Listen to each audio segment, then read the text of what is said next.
بسم اللہ الرحمن الرحیم. السلام علیکم اسٹوڈنٹس. آج ہم لوگ اپنا لیکچر نمبر 5 کرتے ہیں. سر سید احمد خان کی کنٹریبیوشنز کا ہم نے پہلے پڑھا تھا, تو ان کی کنٹریبیوشنز کی وجہ سے سیاست کے میدان میں بہت زیادہ ڈیولپمنٹس ہوئی تھی. تو آج ہم لوگ اس کو اسٹڈی کریں گے کہ سیاستی طور پہ کیا کیا ڈیولپمنٹس ہوئی تھیں, مسلمانوں کے لیے کیا اچھی چیزیں ہوئی تھیں, وہ ہم لوگ سارا پڑھیں گے کہ مسلمانوں کے ایریا میں کیا کیا پروگرس آئی تھی. آپ لوگ چینل کو سبسکرائب کر دیں, لائک کر دیں, جن جن گروپس میں آپ ہیں وہاں پر اس ویڈیو کا لنک بھی شیئر کر دیں, زیادہ سے زیادہ لوگوں کو اس چینل پہ لے کے آئیں. جو بھی آپ لوگوں سے گروپ میں سجیشنز مانگتے ہیں اس کو آپ لوگ ہالینڈ اسٹڈی انسائٹس کی ہی آپ لوگ سجیشنز دیا کریں. جب آپ لوگوں کی ہیلپ ہو رہی ہے تو دوسروں کی بھی ہیلپ ہونی چاہیے نا. اچھا آگے ہم چلتے ہیں. 1857 کا جو ایک سال تھا 1857, آپ لوگوں کو پتا ہے کہ مسلمانوں کی بادشاہت کے اوپر اس کے بہت زیادہ مسلمانوں کی بادشاہت میں جو ہے نا وہ کمی آئی تھی. مسلمان اور جو ہندو تھے انہوں نے دونوں نے ہی اس جنگ میں پارٹیسپیٹ کیا تھا, لیکن جو انگریز تھے وہ صرف مسلمانوں کو اس کا ذمہ دار ٹھہراتے تھے ساری بغاوت کا. مسلمانوں کو اتنا زیادہ تنگ کیا گیا اور بار بار ان کو جو ہے نا وقت کے رحم و کرم پہ چھوڑ دیا گیا, بہت بری طریقے سے ان کو ٹریٹ کیا گیا. پھر پوسٹ وار ایرا یعنی کہ جب جنگ ختم بھی ہوگی تو اس کے بعد کا جو ایک پیریڈ تھا وہ مسلمانوں کے لیے تباہ کن تھا. لیکن کچھ ایسی شخصیات جو نمودار ہوئیں پوری ایک قوم کے سامنے, اور انہوں نے بڑا اچھا ایک رول پلے کیا ہے, لوگوں کو گائیڈ کیا ہے کہ اس کریٹیکل سچویشن میں آپ نے کیسے سروائیو کرنا ہے. سینٹرل محمدن ایسوسی ایشن جب بنی تھی, یہ جو تھے جسٹس عامر علی سید اور علی گڑھ موومنٹ نے ہی جو ہے نا اس کو, ان دونوں نے مل کے ہی سینٹرل محمدن ایسوسی ایشن بنایا تھا. ان کی جو کوششیں ہیں وہ یہی تھی کہ ہر انسان کی جو مطلب آئیڈینٹی کو جو ہے نا وہ اس کو پریزرو کرنا, اور سیاستی طور پہ جو ہے نا انڈیا کی سوسائٹی کے اندر لوگوں کو اور مسلمانوں کو ایک اچھی پوزیشن فراہم کرنا کہ وہ فیوچر کے چیلنجز کو جو ہے نا وہ سامنا کر سکے. بہت سارے ایک امپورٹنٹ ایشوز ہیں جو ہم لوگ پچھلے لیکچرز میں ہم لوگ پڑھ چکے ہیں, لیکن ایک بریف سا یہاں پہ انہوں نے ہمیں بتا دیا ہے کہ کیسے جو ہے نا ہسٹری میں کیسے جو ہے نا وہ چینجز آئے ہیں. تو اس میں تو یہ تھا کہ پہلے جو 1857 کی وجہ سے جو ڈکلائن آیا تھا وہ پھر اگین مسلمان رائز ہونا شروع ہو گئے تھے. سر سید اور ان کے جو کولیگس تھے انہوں نے بہت زیادہ ایفرٹس کی تھیں دشمنوں کے خلاف, اور دوبارہ سے مسلمانوں کو ایک سین پر ایمرج کرنے کے لیے, مسلمانوں کے اور انگریزوں کے درمیان جتنی بھی مس انڈرسٹینڈنگس تھیں ان کو ریموو کرنے کے لیے ایجوکیشنل تعلیمی ایک تحریک بنائی گئی تھی, اور ماڈرن نالج کو حاصل کرنا اور انگلش کو حاصل کرنا یہ بھی ایک ڈیولپمنٹ ہوئی تھی. مسلمان اس طرف بھی آئے تھے.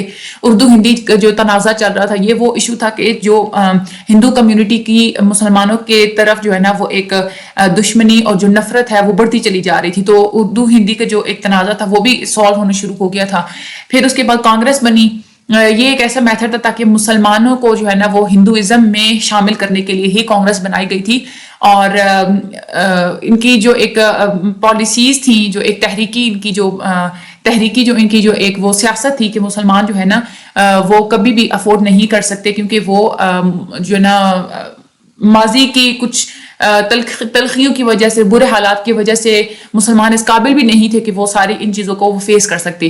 اس کے بعد ہندوؤں کی ایک جو ریوائولسٹ جو موومنٹس تھی, جو تحریکی تھی, وہ زیادہ تر مسلمانوں کو ٹارگٹ کرتی تھی, جس کی وجہ سے دونوں قوموں کے درمیان جو ایک گیپ تھا, جو ایک کھچاؤ تھا, جو ایک تناؤ تھا, وہ بڑھتا چلا گیا تھا. ٹھیک ہے. پھر ایون کہ جب 20 سینچری کا آغاز ہوا تو اس وقت بھی ایک جو ایونٹس ہوئے تھے کہ بنگال جو ہے وہ آزاد ہو گیا تھا 1905 میں. پھر شملہ ڈیپوٹیشن, شملہ کا وہ ایک جو وفد گیا تھا, وہ جو سارا معاہدہ ہوا تھا, پھر ہم لوگ اس کو ڈیٹیل میں جا کے پڑھیں گے. 1906 میں ہوا تھا. پھر مسلم لیگ بنی تھی 1906 میں, اور مسلم لیگ کے گولز میں پھر چینجز آئی تھیں 1913 میں, اور پھر لکھنؤ معاہدہ جو ہوا تھا 1916 میں. تو یہ میجر جو ہے نا یہ 5 ایونٹس ہیں جو کہ 20th سینچری کے شروع میں ہوئے تھے, تو یہ بہت زیادہ امپورٹنٹ ہیں, یہ آپ لوگوں نے پانچوں کے پانچوں یاد کرنے ہیں. اب ہم لوگ آگے دیکھتے ہیں کہ سب سے پہلے کہ پارٹیشن آف بنگال 1905 کی, جو پہلے یہ جو بنگال جو آج ہمیں نظر آتا ہے نا یہ 2 حصوں میں بٹا ہوا. تو پہلے جو بنگال ہوتا تھا وہ بہت بڑا ہوتا تھا, 80 ملین ان کی جو ہے نا پاپولیشن ہوتی تھی, آبادی ہوتی تھی. ڈاکٹر عبدالحمید جو تھے انہوں نے اپنی بک میں لکھا ہے کہ مسلمانوں کی جو ایک علیحدگی تھی انڈیا میں وہ ایک بہت ہی ضروری ہو گئی تھی. مطلب مسلمان خود جو ہے نا وہ سیپریٹ ہونا چاہتے تھے, جس کی وجہ سے بنگال بھی جو ہے نا وہ پھر سیپریٹ اس کو بھی ہونا پڑا, ورنہ ویسے جو ہے نا جو قرضان تھے مطلب اس وقت جن کا وہاں پہ ایک رول تھا, انہوں نے اس چیز کو وہ شروع نہیں کروایا تھا کہ وہ پارٹیشن کے حق میں نہیں تھے. اس کے بعد جو لمیٹڈ ان کے جو گورنر تھے جو انگریزوں کے, ان کو بہت زیادہ پرابلمس تھیں کہ مشرقی جو بھی ایریاز ہوتے ہیں ان کو دیکھنے میں مینلی جو مسلمس تھے, جو مسلمان تھے, وہ برٹش کی ان ساری ایڈمنسٹریشن, خراب ایڈمنسٹریشن کی وجہ سے بہت زیادہ ان کو نقصان اٹھانا پڑا تھا. 1905 سے پہلے بہت زیادہ جو ہے نا پروپوزلز اور بہت زیادہ سجیشنز دیے گئے تھے کہ بنگال کو جو ہے نا وہ علیحدہ کر دیا جائے, لیکن ابھی بھی اس کو جو ہے نا انڈر کنسیڈریشن تھا، لیکن جو لارڈ کورزون ہے انہوں نے ڈیسائیڈ کیا کہ ہمیں یہ فیصلے کو واقعی میں امپلیمنٹ کروانا چاہیے مختلف اسکیمز کے تھرو. تو جو مشرقی بنگال تھا وہ وہاں پہ مسلمان میجورٹی میں تھے، وہاں پہ ان کی مسلمانوں کی تعداد زیادہ تھی. تو جو ویسٹ بنگال، جو مغربی بنگال تھا، وہاں پہ ہندوؤں کی میجورٹی زیادہ تھی. تو مسلمان بہت زیادہ خوش ہوئے تھے اس چیز کو کہ یہ ایک پارٹیشن کی وجہ سے ان کی زندگی کی جو صورتحال تھی وہ بہتر ہونا شروع ہو گئی تھی، اور یہ ایک اپرچونٹی بھی تھی ان کے لیے کہ وہ چیزوں کو پھر سے کمپنسیٹ کریں. لیکن مسلمانوں کی جو کمیونٹی تھی، اب مسلمانوں کی کمیونٹی تو اس کو انہوں نے تو سپورٹ کیا، کیونکہ مسلمانوں کو فائدہ تھا کہ جو ان کی میجورٹی والے علاقے تھے وہ الگ کیے جا رہے تھے. لیکن جو ہندو تھے انہوں نے بہت غصے کا اظہار کیا، اور انہوں نے یہ کہا تھا کہ ہماری جو مدر لینڈ ہے، یہ اس کی ڈیویژن ہے تو وہ ہم لوگ اس حق میں نہیں ہے. پھر کانگریس نے جو ہے نا وہ اینٹی پارٹیشن موومنٹ کو ہی جوائن کیا، کیونکہ ظاہر سی بات ہے کانگریس ہندوؤں کی تھی، وہ بھی یہی کہتے تھے کہ پارٹیشن نہیں ہونی چاہیے. انہوں نے ایک بڑے پیمانے پہ انہوں نے تحریک شروع کر دی، ایگیٹیشن اور وائلنس، تشدد اور بائیکاٹ شروع کر دیا باہر کی چیزوں کا اور یہ جو انگریزوں کی چیزوں کا. تو مین ریزن ہندوؤں کے احتجاج کا یہی تھا کہ وہ ان کو یہی تکلیف تھی کہ جو مشرقی جو حصے ہیں نا اس کے اوپر ان کی جو گرپ ہے نا وہ ڈھیلی پڑ جائے گی. تو یہی وجہ تھی کہ ہندوؤں نے بہت زیادہ اس پہ پروٹیسٹ کیا تھا. پھر اس کے بعد پارٹیشن کی جو انلمنٹ ہوئی تھی 12 دسمبر 1911 میں، جو برٹش گورنمنٹ ہے انہوں نے بھی صرف یہ جو پارٹیشن والا جو فیصلہ تھا اس کو انہوں نے ریووک کر دیا، یعنی کہ اس کو انہوں نے مسترد کر دیا تاکہ کوئی مشکل کا سامنا نہ کرنا پڑ جائے. یہ کنگ جو جارج تھے انہوں نے جب یہ وزٹ کیا تھا تو اس وجہ سے انہوں نے پھر یہ پارٹیشن انہوں نے ختم کر دی تھی، انہوں نے یہ والا فیصلہ بدل دیا تھا. مسلمانوں کو بہت زیادہ پھر گورنمنٹ کے اس رسپانس کی وجہ سے مایوسی ہوئی تھی، اور یہ جو ہندوؤں نے یہ جو احتجاجی جو اسٹریٹجیز اپنائی تھی اس سے بھی پھر مسلمانوں کو بہت زیادہ مایوسی ہوئی تھی. پھر اس کے بعد شملہ ڈیپوٹیشن ہوا 1906 میں. شملہ ڈیپوٹیشن یہ اصل میں بالکل ویسا ہی تھا کہ جیسے مسلمان جس طرح کے ڈیولپمنٹس چاہ رہے تھے مسلمانوں کی سوچ کے بالکل مطابق ہی ہوا تھا. ٹھیک ہے، یعنی کہ شملہ ڈیپوٹیشن میں وہی انٹرسٹ، وہی مفادات سامنے رکھے گئے تھے، اور جو کہ مسلمانوں کے حقوق کو پروٹیکٹ کرتے تھے، اور جو ہے نا پھر اس کے بعد جو مسلمانوں کے جو آبجیکٹیوز تھے وہی شملہ ڈیپوٹیشن میں بھی لکھے ہوئے تھے. شملہ ڈیپوٹیشن جو ایک 1906 کا تھا، یہ ایک سب سے پہلی کوشش تھی جو مسلمانوں کی طرف سے ہوئی تھی کہ وہ اپنی ڈیمانڈز کا وہ اظہار کر سکے برٹش کی گورنمنٹ کے سامنے، اور برٹش گورنمنٹ سے اس کو ایکسیپٹ بھی کروا سکے. برٹش گورنمنٹ جو شملہ ڈیپوٹیشن تھا اس میں 35 مسلمان تھے پوری انڈیا سے. ٹھیک ہے، یہ مسلمانوں کے سارے مطلب پورے جتنے بھی اس وقت صوبے تھے، اس وقت ہر صوبے میں سے مسلمانوں کا ایک لیڈر کی ایک یوں سمجھ لے ایک گیلیکسی تھی. ٹھیک ہے، انڈیا کے ایک کونے سے لے کے دوسرے کونے تک، اور سارے بیک گراؤنڈ میں مسلمان ہی تھے.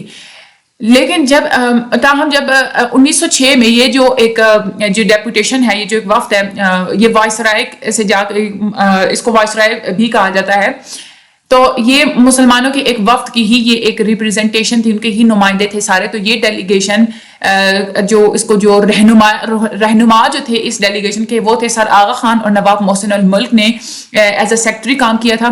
یہ دونوں نے ہم لوگوں نے یاد رکھنا ہے. اور اس وفد میں انہوں نے کیا کیا کہ شملہ میں وائسرائے سے یہ جا کے ملے تھے، اسی لیے اس کو پھر جو ہے نا وہ شملہ ڈیپوٹیشن کہا جاتا ہے، کیونکہ یہ شملہ میں جو ہے نا یہ معاہدہ ہوا تھا.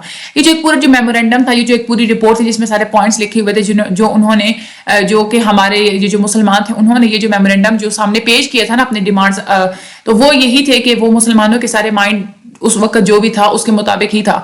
یہ جو وفد تھا انہوں نے اس بات پہ زور دیا تھا کہ مسلمان کو آپ صرف نیومیریکل ٹرمز میں نہ دیکھیں، نمبرز کی ٹرم میں نہ دیکھیں کہ وہ تعداد میں کم ہیں تو آپ ان کو امپورٹنس نہیں دیں گے، بلکہ آپ ان کو یہ سمجھیں کہ ان کی اپنی ہسٹوریکل ایک امپورٹنس ہے، اور دیکھیں کہ مسلمانوں نے کس طرح سے جو ہے نا وہ کنٹریبیوٹ کرتے رہے ہیں اس سارے سب کانٹیننٹ کے اندر. اور یہ بھی دیکھیں کہ انہوں نے and keeping it with that importance they should work towards accommodating their importance. اور آپ لوگ جو مطلب جو وہ ڈیمانڈز پوری کروانا چاہتے ہیں، آپ لوگ ان ڈیمانڈز کی امپورٹنس کو بھی دیکھیں، اس کو ایکوموڈیٹ کرنے کی کوشش کریں.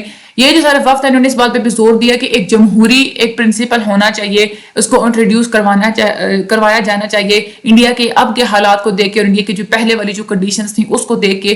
انہوں نے یہ بھی کہا تھا کہ جو ایک وسعت ہے، جو ڈائیورسٹی ہے یہ ایک حقیقت ہے کہ مختلف قسم کے لوگ انڈیا میں رہتے ہیں اور مسلمانوں کو بالکل ایک سیپریٹ اینٹیٹی، ایک الگ جو ہے نا وہ پہچان کے طور پر ان کو دیکھا جانا چاہیے. یہ جو ساری چیزیں اس کو آپ لوگ اپنے مائنڈ میں رکھیں، کیونکہ انڈیا جو ہے یہ ایک کوئی ہوموجینس اسٹیٹ نہیں ہے، یعنی کہ ایسی نہیں ہے کہ جس میں ایک طرح کے لوگ رہتے ہیں، اور نہ ہی یہ کوئی مونولیتھک پولیٹیکل آئیڈینٹی ہے، یعنی سیاستی نظریے سے بھی یہ کوئی ایک ایسی پہچان نہیں ہے. اس میں سیاست کی بھی اگر بات کریں تو یہاں پہ مختلف ہر مائنورٹی کے ہی نمائندگان ہونے چاہیے.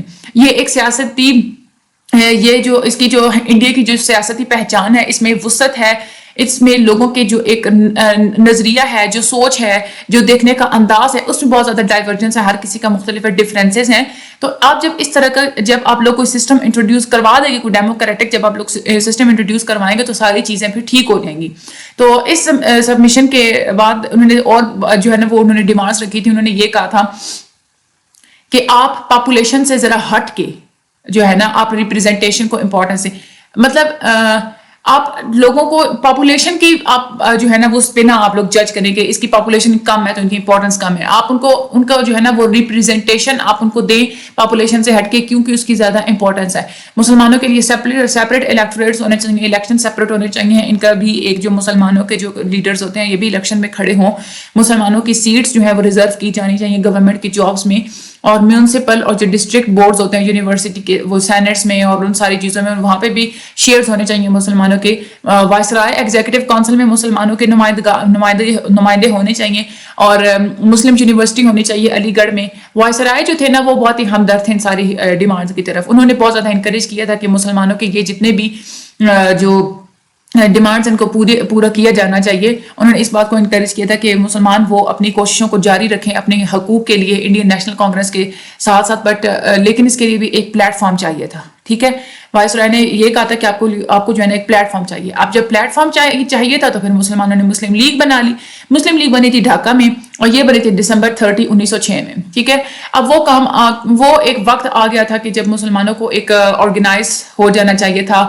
جب شملہ کا وہ جو معاہدہ تھا وہ جب سکسیسفل ثابت ہوا تھا، مسلمانوں کے جو لیڈرز تھے ان کی یہی خواہش تھی کہ وہ ایک پرماننٹ ایک مستقل طور پہ اپنا ایک جو ہے نا پولیٹیکل فورم بنائے، سیاستی فورم بنائے.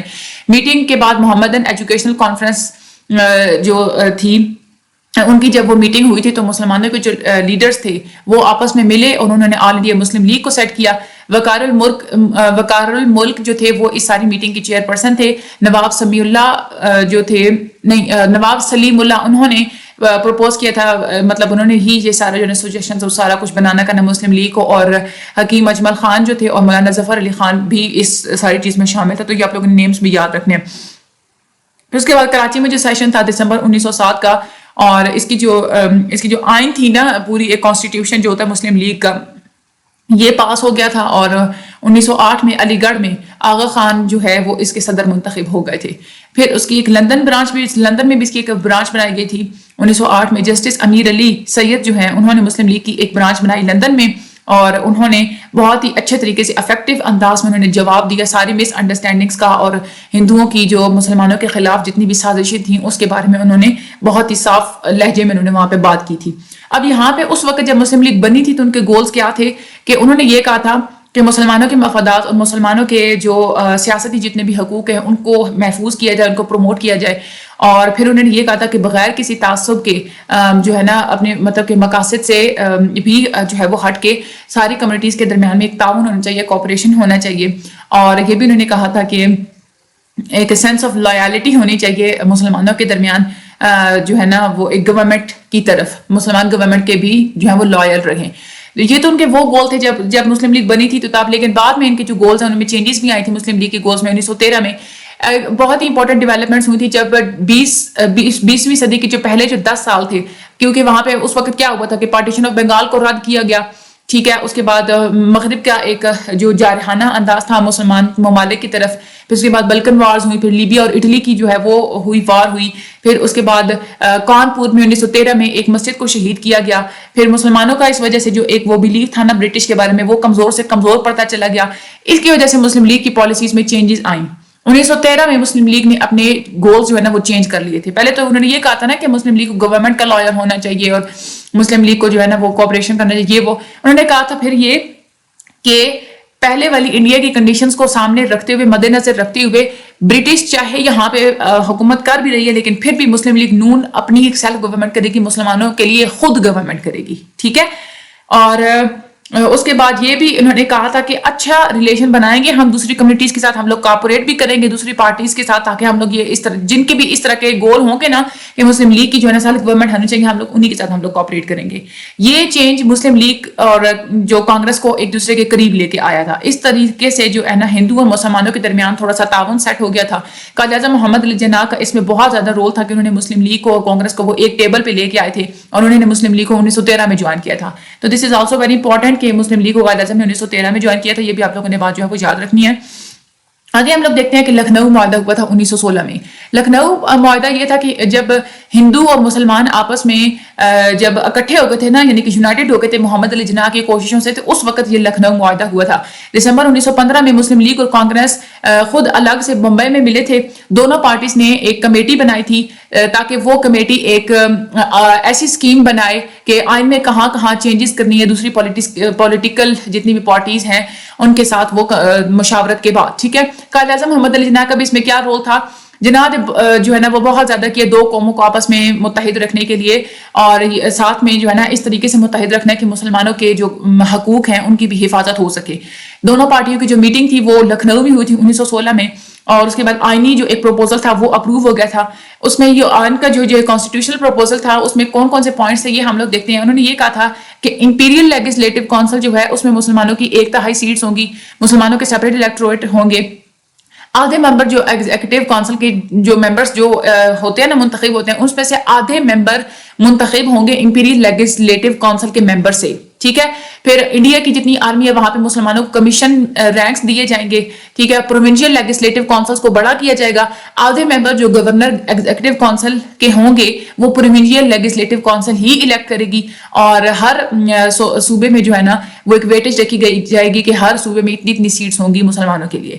اب اگر ہم لوگ مسلمانوں کے پوائنٹ آف ویو سے دیکھیں تو مسلمانوں کو کیا کیا حاصل ہوا.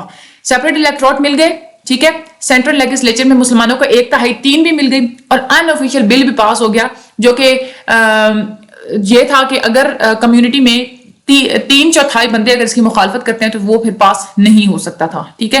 مطلب ایک بل جو ہے نا وہ ان آفیشیل پاس ہو گیا, لیکن اس میں یہی تھا کہ اگر 3/4 ممبرس اگر اس کی اپوزیشن کریں گے تو پھر اس کو پاس نہیں کیا جائے گا. پھر اگر ہم لوگ دیکھیں اگست 20 1917 میں تو وہاں پہ پھر برٹش گورنمنٹ نے ایک اناؤنسمنٹ کی تھی. برٹش گورنمنٹ نے یہ کہا تھا کہ جو گریٹر ایسوسیشن ہے نا انڈیا کی, وہ جو ہے نا ساری گورنمنٹ کی برانچز میں ہونی چاہیے. اس کے بعد گورنمنٹ رسپانسبل ہونی چاہیے, اور انڈینس کو انہوں نے کہا تھا کہ ہم کمیشن رینکس میں بھی ہم لوگ انڈیوس کریں گے. اب ہم لوگ سارا کنکلوژن دیکھیں تو کیا کیا ڈیولپمنٹ ہوئی. ہسٹوریکل اسٹرگل کی وجہ سے مسلمانوں کی ایک تو آئیڈینٹی کنفرم ہو گئی, انہوں نے ایک پولیٹیکل پارٹی بنائی اپنی ڈیمانڈس کو پورا کروانے کے لیے, اور انہوں نے پھر ہندوؤں سے الگ ہو کے اپنی ایک سیپریٹ نیشن بھی خود کو ایک منوایا, اور برٹش نے ان کا جو ہے نا رول بھی ایکسیپٹ کر لیا سیاسی میدان میں, ٹھیک ہے. اچھا اب یہاں پہ یہ ہے کہ شارٹ لانگ جو ہے نا ابھی تو آپ لوگوں کی مختلف سبجیکٹس کی جو ہے نا وہ اسکیمس چینج ہو رہی ہیں, کیونکہ بہت سارے 2-3 سبجیکٹس کی تو اناؤنسمنٹ آ چکی ہیں, تو زیادہ سبجیکٹس کی بھی اناؤنسمنٹس آ جائیں گی. تو اس میں پھر یہ ہے کہ آپ کا اگر تو وہ سارے سبجیکٹس کی آتی ہے تو آپ لوگوں کے شارٹ لانگ کوسچن اور اسائنمنٹس ہو جائیں گے بالکل ختم, اور آپ کے صرف جو ہے نا وہ MCQs رہ جائیں گے. ایسا کچھ ہوتا ہے تو آپ کو ڈیٹس میں نے آپ لوگوں کو پہلے بھی بتایا تھا کہ اس پہ آپ لوگ زیادہ سے زیادہ فوکس کریں, ٹھیک ہے. اور اس کے علاوہ آپ لوگوں کو یہ بھی جو ہے نا وہ تھوڑا سا نا اب MCQs ہے نا تو وہ ان کی ویٹیج وہ بڑھا دیں گے, وہ زیادہ MCQs ہوں گے. تو MCQs جب زیادہ ہوں گے تو کیا ہوگا کہ آپ لوگوں کا یہ جو ہوتا ہے نا اس میں سوری میں کیا بات کرنے میرے مائنڈ سے بات ہی اتر گئی. اصل میں 2-3 باتیں میرے مائنڈ میں آ رہی تھی. تو ہاں MCQs جو ہے نا وہ زیادہ ہوں گے تو آپ سے کچھ کنسپچوئل پوچھیں گے, کچھ وہ ڈیٹس والے پوچھیں گے, کچھ جو ہے نا وہ آپ لوگوں کی بکس میں سے جو ہے نا وہ ایگزیکٹ لائنز بھی دے سکتے ہیں کہ اس میں سے کوئی ایک ورڈ اٹھا کے. تو آپ لوگوں نے اس سارے اب یہ نہیں کرنا آپ لوگوں نے کہ آپ لوگ پاسٹ فائلز لے کے بیٹھ جائیں. ایک بات آپ لوگ یاد رکھیے گا کہ وہ سبجیکٹیو اگر انہوں نے چھوڑا, اگر صرف آبجیکٹیو آنا ہے نا تو پاسٹ فائلز پہ آپ نے بالکل ریلائی نہیں کرنا. کیجئے گا ضرور, میں یہ نہیں کہہ رہی کہ نہ کیجئے گا, 5 فائلز بھی آپ لوگ کیجئے گا, لیکن لیکچر اور ہینڈ آؤٹ آپ نے نہیں چھوڑنے. آپ لوگوں کو بارہا کہا جاتا ہے پاسٹ فائلز جو ہوتی ہیں نا اس میں صرف 2% چانسز ہوتے ہیں اور وہ بھی 2% کسی کے پیپر میں آتا ہے. بٹ ہینڈ آؤٹ اور لیکچر اگر آپ لوگ کرتے ہیں تو آپ کے 100% چانسز ہوتے ہیں کسی میں سے پیپر آنا ہے. ٹھیک ہے انشاءاللہ. ایک مڈ ٹرم اور جب یہ جو کوئز ہوں گے جب مڈ ٹرم ہوں گے تو ایک ویڈیو بھی بنائی جائے گی, آپ لوگوں کو سارے ایم سی کیوز بھی اس میں جو ہے وہ کروائے جائیں گے. بٹ ابھی جو ہے وہ جتنا آپ لوگوں کو بتایا جاتا ہے اس پہ آپ لوگوں نے اس کو جو ہے نا وہ یاد کرنا ہوتا ہے. یہ والی ڈیٹس بھی میں نے آپ لوگوں کو یاد کروائی تھی. اور جو آگے یہ جو 80 ملین پاپولیشن یہ جو نمبرز ہوتے ہیں نا یہ آپ لوگوں نے اسپیشلی جو ہے نا وہ یاد کرنے ہوتے ہیں. ٹھیک ہے باقی مجھے اپنی دعا میں یاد رکھیے کہ چینل کو سبسکرائب کر دیں, لائک کر دیں, آگے شیئر کر دیں, زیادہ سے زیادہ لوگوں کو ریکمینڈ کریں بی ایس سائیکالوجی کے اسٹوڈنٹس کے لیے. اور جن سبجیکٹ کے میرے لیکچرز اپلوڈڈ ہیں ان سب بچوں کے لیے ٹیوشن گروپ اویلیبل ہے, آپ لوگ وہ جوائن کر سکتے ہیں. وہاں پہ آپ لوگوں کی ڈسکشن فائلز وغیرہ سب کچھ آپ لوگوں کو مل جاتا ہے. مجھے اپنی دعا میں یاد رکھیے گا. Thank you so much and Allah حافظ.